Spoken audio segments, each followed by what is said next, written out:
Hello and welcome to video 2 of the Angular Firebase course. Today we are going to be dealing with authentication and with Angular and Firebase. This is a user story I have written. Let's take a look at the acceptance criteria. After successful completion of today's work, we should have added valid credentials via the Firebase console. We'll see how to do that. The user should be able to log in with valid credentials. User should land on the login page by default. That is, when we open the application at first, we should get the login page by default. And user should be taken to the home page when they are successfully logged in. So, okay, now that we know the acceptance criteria and what we are supposed to do, let's start doing it. The user story is already in the doing list, and let's go. All right, so we are here in our Firebase console. When I wasn't recording, I started the authentication flow, but what you essentially have to do in order to get to this screen is you have to go to build on the left hand side menu and click on authentication. And over here, you'll have a get started button, not unlike the ones we saw in the previous video with Cloud Firestore and whatnot. So click on get started and you'll be redirected to something like this. You will perhaps be here in the sign in method and you will have plenty of options to choose from. Choose the email and password option and click on add new provider. Then come to users and we will add a new user here. I already added one, but I am going to add the next one. All right, so we will do that by clicking on add user and let's give a random email ID. So fumigator@user.com. This doesn't really have to be a valid email right now. Then we'll go to password. I'm just going to give a very unsecure password and then I'll click on add user. So we have a user created and let's now actually build the authentication capabilities inside our application. So we are going to go to VS Code and this is where we left our website and I'll serve this application and this is a beautiful website. So let's start adding authentication capabilities. Go back, open a new instance of PowerShell. And what we are supposed to do here is if I go back to my Trello page again,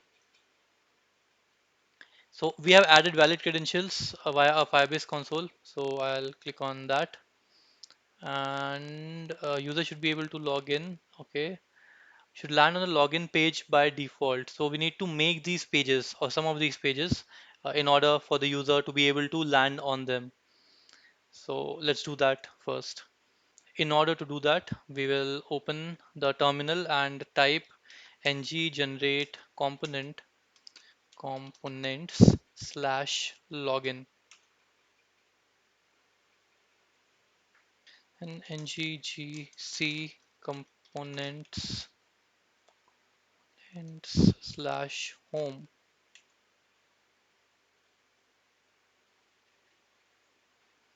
All right. So we now have the home and login components with us. All right. So now what we are supposed to do is we are going to go to the app routing module and make some changes here. So we will be adding our project roots here. So I'll add my path. So first up is the empty path, which I'll redirect to login and yeah, a path match of full. After that, I'm going to have the path login, yes, and the component will be login component, that is right. I'll press control dot and then import the component, right? Uh, Shift Alt and down arrow to copy the entire thing. I'll then have home and my component will be home component. I will save it. Okay, now that this is saved, let's um, let's go and see if this is working. So we'll go to our application. Now it says login works because even if I navigate to my localhost 4200, it's going to automatically take us to the login component, just like we specified that user should land on the login page by default. So that is true. And then if we go to the home component, we come to home. So this home works and login works. It's the default text in these components, HTML files. Go to login and HTML. So this is it. Let me replace it. Same thing with home. So go to my application again. So this is the home page because we are on the home route. If I go to the login route, I'll see we are inside the login component. So now that the basic routing is in place, let's go ahead with our authentication flow. In order to do that, we are supposed to take help of the Angular Fire library. So or the package, let's search it.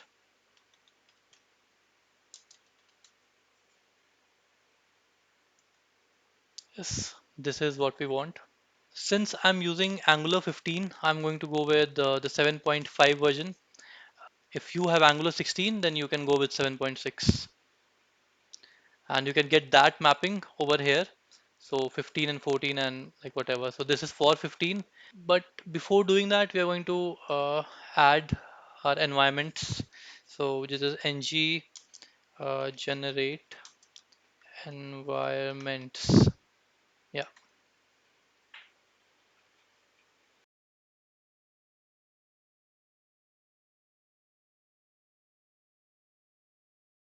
let's see what the problem is. Yeah, there was a spelling mistake. So we have generated the environments and we can see that if I scroll it down so that you can see it as well. So we have these two environment files up here. Okay, I'll clear my console and go to my git ignore file to add this environment folder.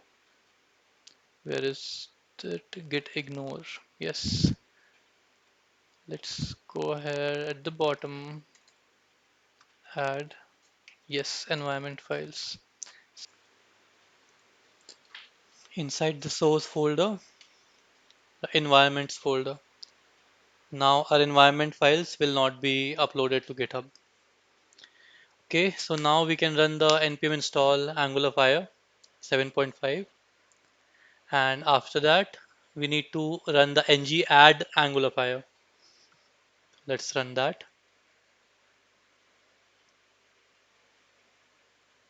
This will essentially do the same setup like we had in the last video with Firebase in it. We'll choose ng deploy, authentication, Firestore, real-time database, analytics, and also cloud storage.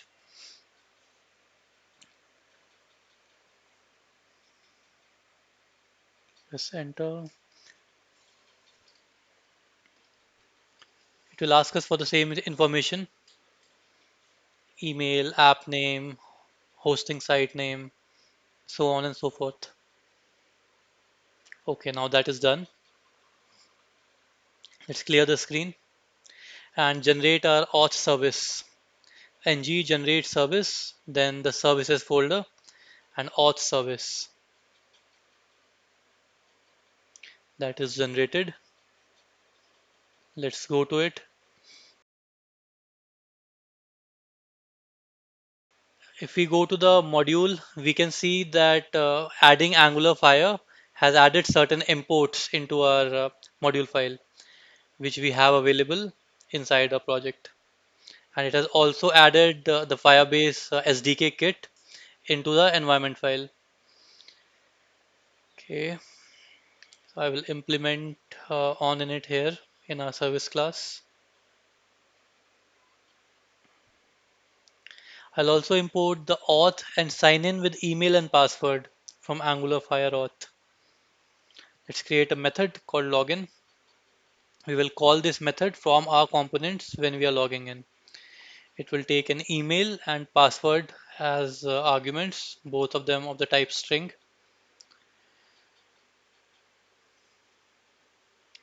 Actually, we have to declare an object of the auth type, auth interface, and we can equate it to get auth function. This is the one which is provided in the app module. If you go back and check, it is there in the imports. We need it because we need to pass it as an argument inside a sign in with the email and password. So we pass the auth object, our email and password. Now this essentially returns a promise, and therefore we are handling it with the then API. We can also use async await here, but I went with the then syntax. I'm setting a token in the local storage, setting it to true. We can manage it in different ways, but right now I'm going with setting a token and then routing the user to the desired page, which is the home page. I will also have to inject the router here. Again, we are going to use the inject function instead of doing it inside the constructor.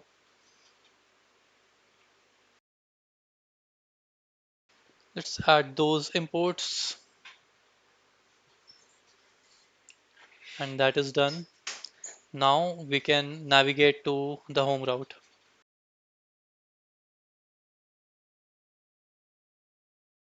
Right, that's pretty much it.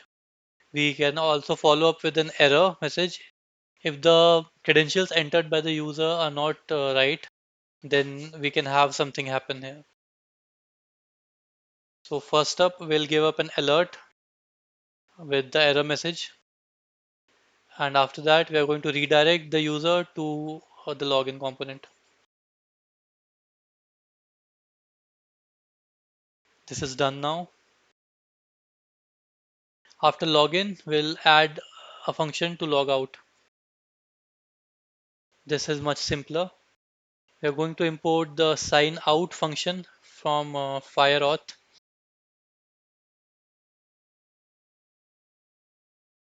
We'll also remove the token and, like I said, redirect the user to login. Sign out function will also take the auth object declared earlier.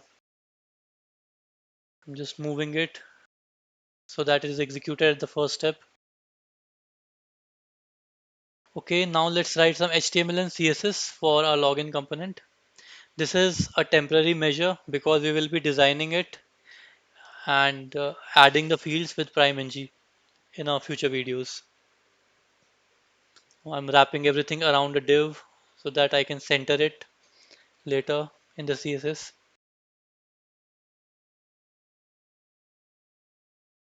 We have two inputs, one for email and one for password. We'll give them the appropriate type and a button to sign in. We'll have a click function and we will call the login function we just defined in our auth service.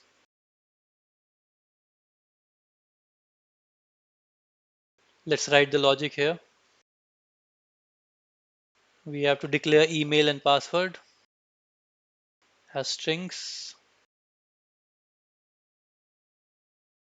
In order to use the double binding in Angular, we'll need to import the forms module. We will import it and then declare it inside our imports array.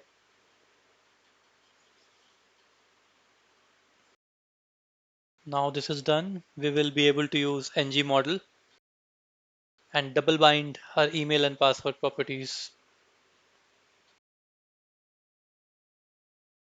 This is done.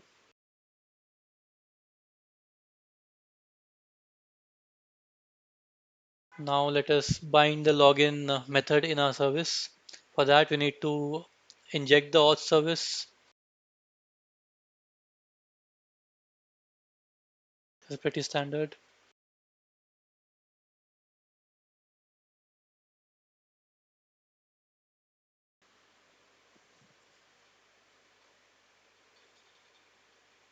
This is imported. Now we will access the login method inside the service and pass the email and password values. So this should be working now in theory. Let's check it out.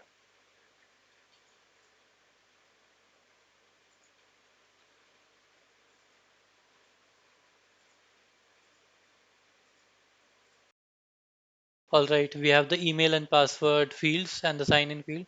So let's sign in with the user we created. This is working. We are redirected to the home page of the application. So to the home route essentially. Let's check this off. All our acceptance criteria are now fulfilled. And let's see if we can prettify this a bit. I'm going to remove that text inside our app.component.html and let's add some CSS so that it looks a little better. I'm signing in again. So this is working. And yes, our objectives are complete. रुको जरा सबर करो At the beginning of the video, I had said that I will not be adding guards in this particular video. So auth guards are not in scope, but I think that we can actually implement them at least on a superficial level so that we can implement them properly at a later time. It will not take that much of effort. And so let's go on with it. I'll open my terminal and add a guard. So that would be ng generate guard, then guards slash auth. Let's just go with can activate for now. Okay, our guard is created. As you can see, this is deprecated. So I think I can safely remove this. Okay, and now let's go ahead and implement the logic of our guard. Okay, the first thing which we want to do is we want to get our auth service. Let's make it private.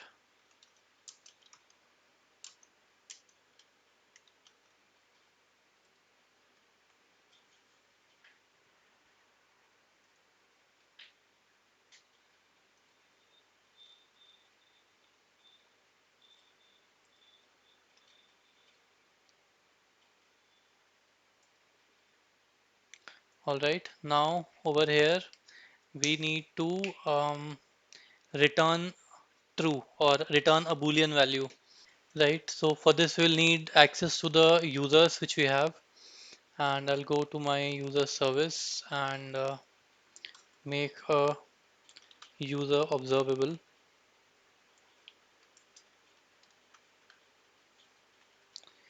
Right now I'll let it be of any type and I'll make it equal to let's see,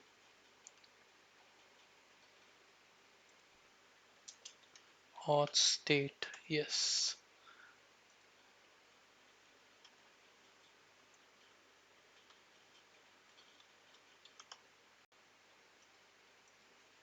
right. Okay, so it means that we now have a user observable which we can use in our components. Okay, so since we already have, let me name it auth service so as not to be confusing. This dot auth service dot user, and I'm thinking if I pipe this, we want to return a boolean here, so we are going to pipe need not subscribe to it. Then we have something called a take operator in RxJX, right? We don't need to keep running this again and again, so it'll just take one and then stop.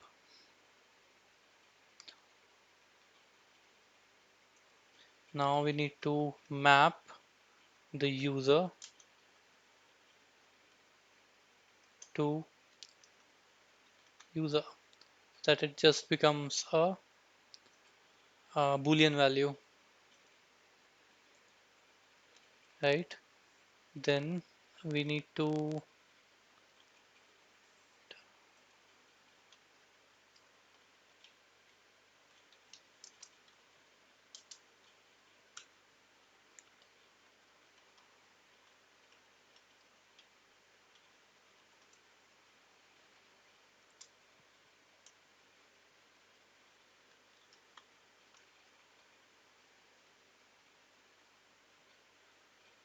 and we also need uh, the router.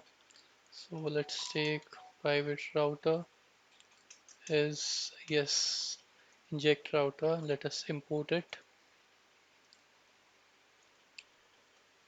and we're going to go to this dot router dot navigate, and we will navigate back to the login page.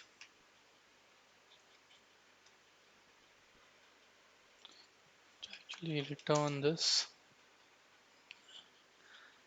Yes, so this essentially takes care of it. The next thing, or the final thing which we need to do is we'll go to our uh, routing module. Yes, here, and add this guard to the routes which we want to protect. So in our case, it's the home route which we need to protect. So we'll go ahead and write can activate and then auth guard.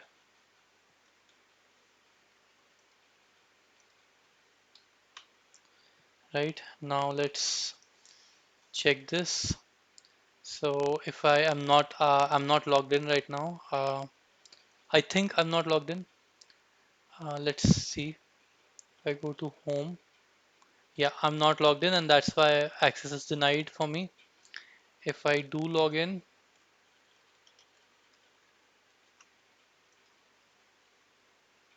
yeah, now I can come here.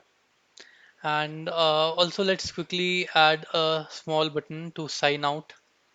So I'll go to my components, the home component, and we'll just make a button here, and it'll say sign out right in the component. We're just going to make this a bare minimum thing. So I'll let this be public. Um, what do I say? Auth service.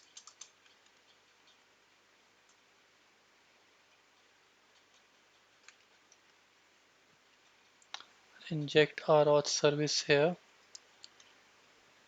Now this means I can go here and I can say things like on click. What we need to do is auth service dot logout. Okay, let me change the name here. Alright, I've saved that, and if I go back, I have a sign out button now. So I'll sign out, and now if I try to go home, access denied. Let me log in.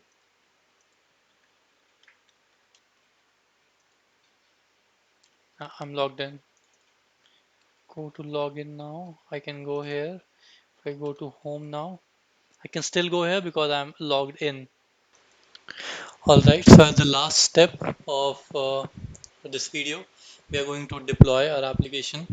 And if you remember from the previous video, the first step is to build it. So we are going to run ng build and build it, and then run Firebase deploy like we did.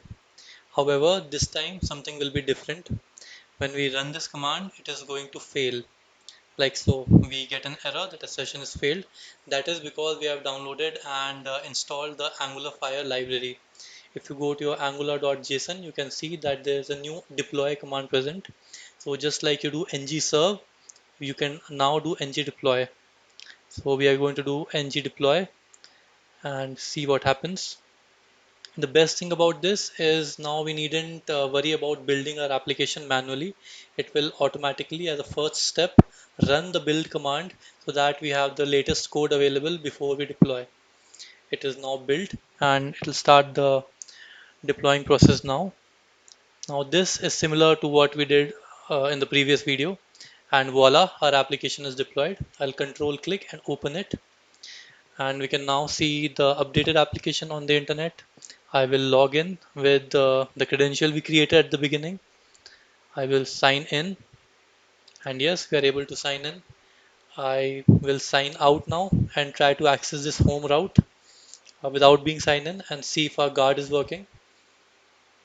So go to home, and yeah, the access is denied because we are no longer logged in. So that's it for this video, and thank you. See you in the next one.